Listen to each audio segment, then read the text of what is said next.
உணவு, உடுத்த உடை, இருக்க இடம், கல்வி, மருத்துவம், அதில் நம்ம உணவுக்கு முதல் இடத்தை கொடுத்திருக்கோம்.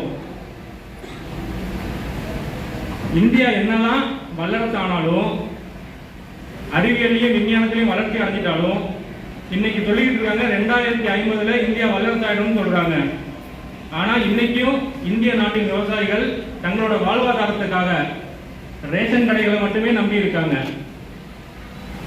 பொதுவா ஒன்றிய அரசும் சரி, மாநில அரசும் சரி, கார்ப்பரேட் நிறுவனங்களுக்கு கொடுக்கிற முக்கியத்துவத்தை விவசாயத்துக்கும் விவசாயிகளுக்கும் கொடுக்கறது இல்லை. அதுலயும் குறிப்பா சொல்லணும்னா, கார்ப்பரேட் நிறுவனங்கள் வாங்கின ஆயிரக்கணக்கான கோடி ரூபாய்களை வாரா கடன் சொல்லி தள்ளுபடி பண்ண தெரிஞ்ச அரசனால ஏன் விவசாய கடன்களை தள்ளுபடி பண்ண முடியல? இன்னைக்கும் தான் விளைவித்த அரிசியை காசு கொடுத்து வாங்குற நிலைமையில தான் இந்திய விவசாயிகள் இருக்காங்க.